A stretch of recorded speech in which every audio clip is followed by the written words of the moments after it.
যারা ভোট দিবেন দিনকে, কিন্তু আমার কথা হয়েছে যে আমাকে জমি যাওয়ার পাট্টা দেন রাখবো, যারা সরকারি মাটিতে বসত করতেছে তাকে বন্দোবস্তের ব্যবস্থা করুন। নদ নদীর পাড়ে যারা আমরা বসত করি এলাকাগুলোর পার্মানেন্ট প্রোটেকশনের জরিয়তে মানুষ যাতে আরো ভূমিহীন আর গৃহহীন না হয়, আরো যাতে যায় না সরকারি মাটিতে তারা না বহন লাগে, এই ব্যবস্থাটা করুন না। আমাকে দাবি থাকুন রাখবো, আমাকে পয়পুরাহানে ইজ্জতের সহিত এই মাটিতে রাজহাট ছিটা করে বাইসা থাকার মতন একটা পরিবেশের নিকে তারপর শিক্ষা দীক্ষা চাকরির মধ্যে একটা বিশেষ সুবিধা করুন না।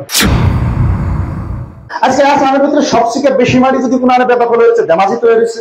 হ্যাঁ জায়গাতে কোনো উচ্ছেদের নাম নাই, কেবল বাইসা বাইসা আমাকে কমে আমি আপনি যে ভাষা কই আমরা যারা মানুষ হয়েছে আমাকে মানুষের উপরে অত্যাচারটা বেশি করে নামিয়ে আনছে। বিজেপি শাসনকালে তারা চাইতেছে যে তারা লুটতারাজ করবো, তাকে বউ পুরাণের নামে বিঘায় বিঘায় মাটি নিব, তারা গরু চুরি করব, তারা কোম্পানি বানাইবো, আর আমাকে হিন্দু মুসলমানের নামে ফাইট করে করে মারবার দিব। আমার আপনার ভাই, আমার আপনার আদরের মানুষ, আমার আপনার আত্মীয় কুটুম্ব বা কমের মানুষের উপর আজকে এই অত্যাচার নাইছে। স্বাধীনতার ৭৮ বছরে কেরা কি করছে কেমনে করছে এই কথা আমরা সহজে অনুমেয়, আমি এই কথা বাইঙ্গা বৃত্তান্ত জানলাম না। আজকে আমরা এই কথাটা এই জন্যই মনে করাইতেছি যে সামনের সময় আইতাছে একটা খুব সংকটপূর্ণ সময়, তারা দিন গেতাছে কেন্দ্রে অত্যাচার বাড়িয়ে গেতাছে, কেন্দ্রে আমাকে উপরে নানান ধরনের হেনস্থা বাড়তাছে, ভাবুকি বাড়তাছে। গতিকে এই সংক্রান্তে যদি কোনো জায়গায় প্রতিরোধ দাঁড়া করার লাগে, কোনো জায়গায় যদি প্রতিবাদ দাঁড়া করার লাগে, প্রত্যেকজন মানুষের স্বেচ্ছায় এই প্রতিবাদ আর প্রতিরোধে অংশগ্রহণ করার সময়ের আহ্বান বলে আমি মনে করি। আর আগামী দিনে রাজনৈতিক ভাবে এমন একটা সিদ্ধান্ত আমরা নেন রাখবো, যে সিদ্ধান্তটা হচ্ছে যে ক্ষমতার অংশীদার হয়ে দেয় আমাকে এই কটা সমস্যা দ্বারা সমাধান করে দেওয়ার লিখিত মৌখিক সর্বত প্রকারের প্রতিশ্রুতি যারা দিব তাকে আমরা থাকুন একটা কথাবার্তার মধ্যে আমরা থাকুন। অর্থাৎ ক্ষমতার অংশীদার হইবেন নিকে প্রেশার গ্রুপের নকেই হোক বা ডাইরেক্টলি হোক, যারা ভোট দিবেন দিনকে, কিন্তু আমার কথা হয়েছে যে আমাকে জমি যাওয়ার পাট্টা দেন রাখবো, যারা সরকারি মাটিতে বসত করতেছে তাকে বন্দোবস্তের ব্যবস্থা করুন না। আমার কথাটা হয়েছে যে নাগরিকত্বর নামে লক্ষ লক্ষ মানুষের যে ধরনের অত্যাচার করা হইতেছে, খালি বিজেপি সরকার ক্ষমতায় আসার পরে ৫৪,০০০ মানুষকে বিদেশি ডিক্লেয়ার করা হয়েছে। বিজেপি সরকার ক্ষমতায় আসার পরে রাত্রের অন্ধকারে শহ শহ মানুষকে সীমানা পার করে দিয়েছে। এগুলা বিলকুল বন্ধ হয়ে আমাকে নাগরিকত্ব সুনিশ্চিত হওয়ার না। আমাকে দাবি থাকা রাখবো যে নদ নদীর পাড়ে যারা আমরা বসত করি এলাকাগুলোর পার্মানেন্ট প্রোটেকশনের জরিয়তে মানুষ যাতে আরো ভূমিহীন আর গৃহহীন না হয়, আরো যাতে যায় না সরকারি মাটিতে তারা না বহন লাগে, এই ব্যবস্থাটা করুন না। আমাকে দাবি থাকুন রাখবো, আমাকে পয়পুরাহানে ইজ্জতের সহিত এই মাটিতে রাজহাট ছিটা করে বাইসা থাকার মতন একটা পরিবেশের নিকে তারপর শিক্ষা দীক্ষা চাকরির মধ্যে একটা বিশেষ সুবিধা করুন না। এগুলো বিশেষ মোটামুটি কয়েকটা জিনিস নিয়ে যদি আগামী দিনে আমরা এজ এ হোল কমিউনিটি আমরা সারা কমিউনিটি চিন্তা ভাবনা করি, তাহলে ভাবি এই জাতিটা একটা পর্যায়ে গেতে গেতে গেতে গেতে এই সংগ্রামটা আইকে নিলে হাতা নিশ্চিত ভাবে একটা সলিউশন বা সমাধান সূত্র আজকে যে উচ্ছেদ চলতেছে,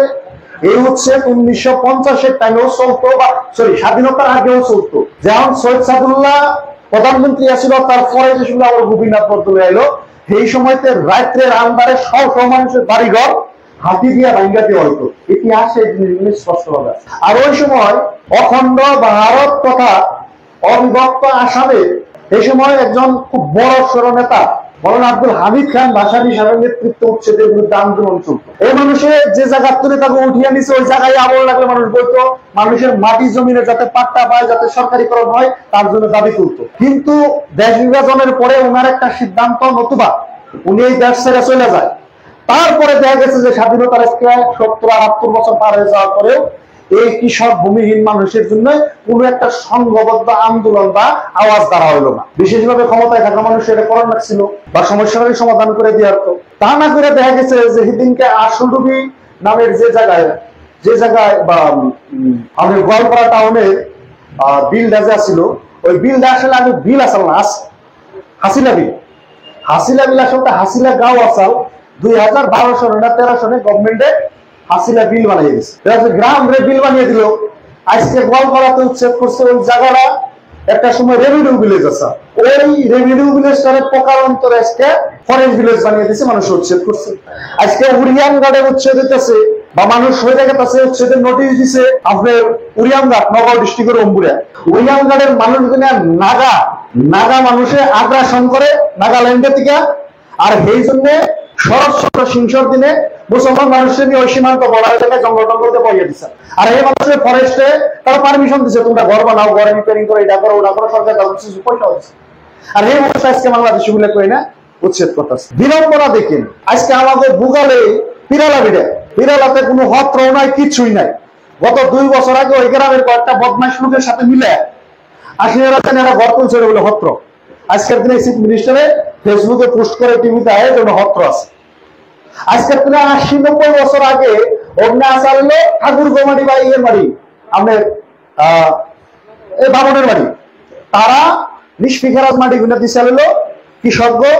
আপনার রায়ত হিসাবে কাগজ কলম করা আছে সেটার মধ্যে নাম আছে তার জমাবন্দিতে নাম আছে আর আজকে হঠাৎ করে হত্র এগুলো আজকে আসামের ভিতরে সবথেকে বেশি মাটি যদি কোনো ব্যাপার হয়েছে দামাজি তৈরি হয়েছে হ্যাঁ জায়গাতে কোনো উচ্ছেদের নাম নাই কেবল বাইসা আমাকে কমে আমি আপনার যে ভাষা কই আমরা যারা মানুষ রয়েছে আমাকে মানুষের উপরে অত্যাচারটা বেশি করে নামিয়ে আনছে এর জরিয়তে তাকে কয়েকটা লাভ তাকে রাজনৈতিক ভাবে লাভ হয় আর এই রাজনৈতিক লাভের জন্য তারা এটা করতেছে কিন্তু এই যে একটা পাখির বাসা ভেঙে দিলে পাখি যেমন করে উত্তরবল করে যেমন করে কান্না করে আজকে শিশু বাচ্চা তাকে ঘর ভেঙে দেওয়ার পরে তারা তিরপলের তলে অঘরী হিসেবে রোদ্রার বৃষ্টিতে এখনকার এই শ্রাবণ মাস মধ্যে মধ্যে বৃষ্টি হবো মধ্যে মধ্যে রোদ উঠবো গরমটা কিরকম এই তিরপলের তলে যারা হয়েছে তাকে কথাগুলো যদি আমরা একটু চিন্তা ভাবনা করি যদি কোনো প্রকারে পারা যায় তাকে আমরা কোনো প্রকারে সহায় করা না আমি জানি যে আমার অঞ্চল থেকে যদি এই দুর্গত মানুষের নিয়ে কেউ উদ্যোগ নেয় নিশ্চিতভাবে সহায় করবো আমি 2012 সনে এই অঞ্চল দিয়ে মানুষের সিরে কাপড় কানে কিনে আরম্ভ করে বাসন বর্তন আরম্ভ করে চাল ডাল টাকা পয়সা জাতি তো পিটিয়ে দিতে নিয়ে দিছিলাম এখনো যদি কোনো নজওয়ান ক্লাব অনুষ্ঠান প্রতিষ্ঠান আছে তারা এই মানুষগুলোর সহায় করেন কারণ আমরা মানুষ হিসাবে মানবীয় সমাজে বসত করা মানুষ হিসাবে আমরা মানবীয় দায়বদ্ধতা হিসাবে আমার নিজের একজন নবীন ভাইয়ের উপরে এই ধরনের অত্যাচার নামলে আমরা যদি আইগিয়ে না যাই কেউ জগতে কেউ দেখবো না আমাকে বিপদের টাইমে অন্য কেউ আইগিয়ে আসবো না গতিকে অন্য কেউ বিপদে পড়ে বিপদটা চায় না থেকে চায় দেখে থেকে না দেখে তারা যদি সহায় করেন যায় আসলে এটা একটা উত্তম কাম হলো গতিকে আমি আহ্বান রাখুন যে জাতির দুর্দিন মানুষের দুর্দিন মানবীয়তার সংকটে ধর্ম নিরপেক্ষতা আজকে সংকটে দেশের সংবিধান আজকের দিনে সংকটে বিজেপি শাসনকালে তারা চাইতেছে যে তারা লুটতারাজ করবো তাকে বউ পুরাণের নামে বিঘায় বিঘায় মাটি নিব তারা গরু চুরি করব তারা কোম্পানি বানাইবো আর আমাকে হিন্দু মুসলমানের নামে ফাইট করে করে মারবার দিব আর আমাকে জাতির মানুষ নিঃস্ব হয়ে যাবো মাটির মধ্যে মিশা যাবো তাকে নাম নিশান থাকবো না দুঃখ যন্ত্রণা থেকে অন্য মানুষের হর্ষ উল্লাস করবো সেডিস্টিক প্লেজার নিব এই একটা পরিবেশ তারা সৃষ্টি করতেছে গতিকে আগামী দিনে আমাকে কাম হলে রাজনৈতিক ভাবে আমাকে অধিকার দেন রাখবো একই সময়তে আমাকে পয়পুলা বর্গের যত ভালো শিখে ভালো কলেজ ইউনিভার্সিটি যত ভালো শিখে ভালো পড়া আছে এই পড়াবাতের মধ্যে পড়া না আজকে দেখলাম যে দিল্লিতে কয়েকটা মিটিং হইতেছে এই বিষয়বস্তু গুলো নিয়ে ওই বাদশা ডিস্ট্রিক্টে আমারই বন্ধু নাজিম উদ্দিন বলে ছেলে একজন ও জামিয়া মিল্লাহ ইউনিভার্সিটির প্রফেসর আজকে অন্তত ওই জায়গায় আমার আপনার যে যন্ত্রণা যে বেদনা ও এই জায়গায় কইতেছে সারা দেশের বড় বড় বুদ্ধিজীবী বা রিটায়ার্ড জাস্টিস তারা এনে বলতেছে সাংবাদিকরা কাছে এই জিনিসগুলো কিন্তু জানাইবার পারতেছে আজকে দেখলাম যে পেপারে পত্রিকা ইংরেজি কাগজে অনেক গুণে খবর আইতেছে রকিবুজ্জামান নামের এক ছেলে আমাকে বরপেটার এই দিকেরই কাজী সারোয়ার হোসেন নামের এক ছেলে আমাকে বরপেটা মেডিকেলের এনকার এরা ইংরেজিতে খুব ভালো ভালো রিপোর্ট বানায় ভালো ভালো ফটো তুলে আর তারা বড় বড় দেশের পেপারে পত্রিকায় এই দুঃখ যন্ত্রণা গুলো জানাইতেছে তারা জানি না থাকবে যেটা ভাষা তারা মনের ভিতরে তুমি অন্তরে তুমি যে কথা কব আমি আপনি একই কথা কই আরো কিন্তু অন্য মানুষের কইবার দিলে ওইটা তার অ্যাঙ্গুলে থেকে তার চিন্তার থেকে হাতি কব আজকের দিনে আমাকেও কিছু মানুষের ভালো পায় যে আমরা আসামে বলে পরিচয় দিই বা আমরা মাতৃভাষা আসামে 100 আসামে কোনো কথা নাই অন্য কোনো কথা নাই কিন্তু আমাকে যদি কেবল ভালো পাওয়ার কারণ যে আমরা অসমীয়া হিসেবে গ্রহণ করছি বা অসমীয়া আমরা মাতৃভাষা হিসেবে নিচ্ছি বা স্কুলের মাধ্যমে নিচ্ছি এটা হলে আমার লাগে না ওই ভালোবাসা তারা আমাকে ঘৃণাই করুক আমরা এই দেশের নাগরিক হিসেবে বৈধ ভারতীয় হিসেবে এই জায়গার ভিতরে আমরা শ্রম আমরা মেহনত আমরা এই দেশের কৃষি অর্থনীতি এই দেশের বিকাশের জন্য প্রত্যেকটা চেষ্টা করা হিসাবে, যুগ যুগান্তর থেকে মাটিতে বসবাস করা হিসাবে, এই দেশ ব্যতীত অন্য কোনো দেশ নাই, মাটি ব্যতীত অন্য কোনো মাটি নাই, জায়গা ব্যতীত জায়গা নাই, এই হিসাবে যদি তারা আমাকে সমমর্যাদা সম অধিকার যদি সমতা দেয় তাহলে তারা আমাকে ভালোবাসুন, তা নাহলে কেউ ভালোবাসুন, আমার মতো তো প্রয়োজন। আমি বিরক্ত করছি কি? আসলে সবসময় পাওয়া যায় না, সবসময় এই কথাগুলো হওয়ারও পরিবেশ থাকে না, কিন্তু আজকে একটা বিশেষ এমন সময় হয়েছে যে এই সময়ের ভিতরে অন্তত কিছু কথা যদি মানুষের সামনে না কই, মানুষের সামনে যদি না দাঁড়ায়, এখন আমরা অনেকে ভাবা হারুন যে সেনা সমস্যা মেলে এনে ধুবড়িতে যায় না, মানুষের সহায়তা করে গোয়ালপাড়াতে যায় না, মানুষের সহায়তা বা মানুষের বুকালে দাঁড়িয়ে অন্তত বুক পাইতা দিয়ারি যে আমাকে বুকে গুলি করায়, মানুষ মারা হয়, আমাকে বুকের মধ্যে বুলডোজার চালাও, অন্তত সেই সাহস আর সেই ভরসা আপনারা দিচ্ছেন, এই খুংরার মানুষের দিচ্ছে, পদ্মগড়ার মানুষের দিচ্ছে, এই বৃহত্তর এলাকা সেনা সমষ্টির মানুষের দিচ্ছে। আমি ধন্য আপনাদের কাছে যে আমাদের অন্তত